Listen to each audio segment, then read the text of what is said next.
কাল থেকে পর্ব পর্ব করেই পড়তে বসাই হয় না। তোমাদের সাথেও কি এমনটা হয়? হ্যাঁ, আমার সাথে কিন্তু এমনটা অনেকবার হয়েছে।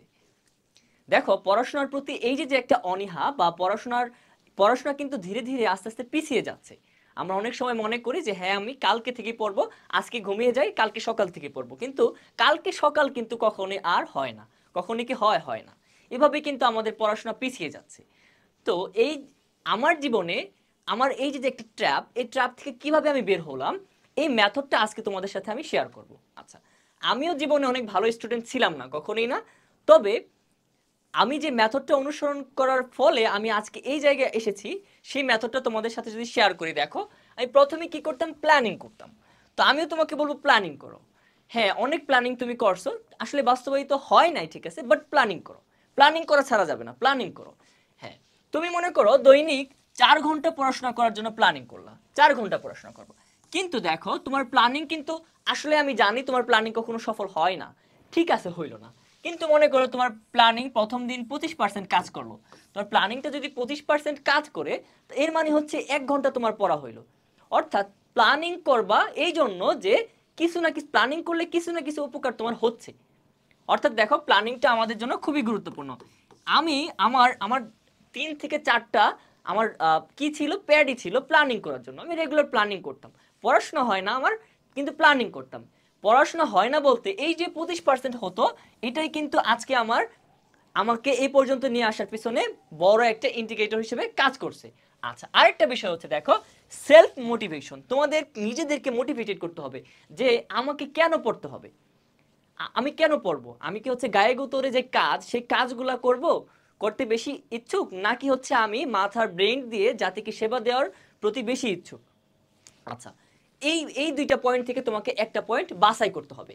তো একটা পয়েন্ট যখন তুমি বাছাই করবে, হ্যাঁ কেন আমি পড়াশোনা করব, তখন যখন তুমি উত্তর বের করবে, হ্যাঁ তুমি জাতিকে সার্ভ করতে চাও, তাই আমি পড়াশোনা করব, পড়াশোনা করব। সুতরাং দেখো, তোমাকে তোমার কাছে কিন্তু একটা উত্তর চলে আসলো যে কেন আমি পড়াশোনা করব। আমি দ্বিতীয় প্রসঙ্গ হচ্ছে এভাবে কিন্তু তুমি নিজেকে মোটিভেটেড করবা। সেলফ মোটিভেশনের আরেকটা পয়েন্ট হচ্ছে দেখো, তুমি মনে করো এইচএসসি সেকশনে আসো, তাহলে তোমার হাতে কতটুকু সময় আছে বলো তো? তোমার হাতে সময় আছে 2 বছর ধরি। আলটিমেটলি 2 বছর পর দেখো, আলটিমেটলি 2 বছর পর কেউ তোমাকে বলবে না যে এইচএসসির বই খুলে তুমি পড়াশোনা করো। অনার্সে যখন উঠে যাবা, কেউ তোমাকে বলবে না আর পড়াশোনা করো। সুতরাং তোমার হাতে যদি এই 2 বছর থেকে থাকে, তাহলে এই 2 বছরই তোমার জীবনের পড়াশোনার শেষ সময়। এরপরে তোমাকে কেউ বলবে না পড়াশোনা করো। তুমি চিন্তা করো, চাইলেও কিন্তু তখন তুমি আর এইচএসসির পড়া পড়তে পারবে না। 3 নম্বর যে পয়েন্ট আমি তোমাদেরকে বলবো, 3 নম্বর পয়েন্টটা কি দেখো, ইনসেনটিভ তৈরি করো। ইনসেনটিভস কি?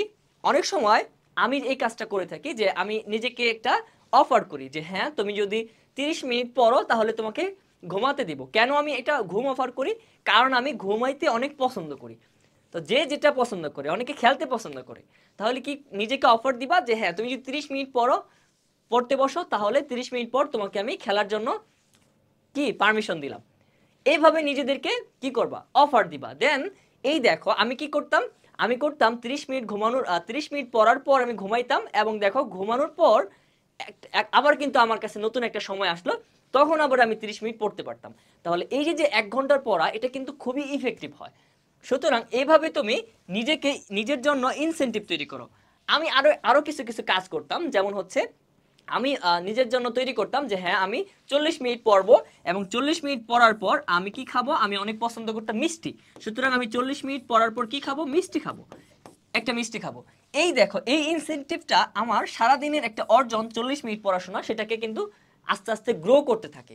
এর ফলে একটা সময় কিন্তু আমি অল্প অল্প করে পড়েছি, একটা সময় সেগুলো আমার জন্য বিশাল বিশাল কিন্তু উপযোগ হয়ে দাঁড়িয়েছে। সুতরাং আমি তোমাদেরকে বলবো আমার এই মেথডটা তোমরা অনুসরণ করতে পারো। এইভাবে কালকে পড়তে বসবো, কালকে পড়তে বসবো, এই যে যে আমাদের একটা বিড়ম্বনা, এটা কিন্তু কমে যাবে। আর এই পর্বে আমি তোমাদের সাথে একটা প্রোগ্রামের পরিচয় করিয়ে দিচ্ছি। দেখো, একাডেমিক টু অ্যাডমিশন, হালকেনস্টাইন একাডেমি কর্তৃক আয়োজিত এটা। তো এখানে বাংলাদেশের সেরা বিশ্ববিদ্যালয়ের স্টুডেন্টরা মিলে কিন্তু এই কোর্সটা চালু করেছে তোমাদের জন্য, এইচএসসির মানবিক শাখার স্টুডেন্টদের জন্য। তো মূলত তোমরা যারা নিজেদের নিজেদের পড়াশোনাকে আরো স্মুথ করতে চাও তারা এই কোর্সগুলা নিতে পারো। চাইলে যে কোনো সাবজেক্টের ইন্ডিভিজুয়াল কোর্স তোমরা নিতে পারো খুবই সাশ্রয়ী মূল্যে। আমি আশা করি তোমাদের কাজে দিবে। তো সকলের জন্য শুভকামনা। আসসালামু আলাইকুম।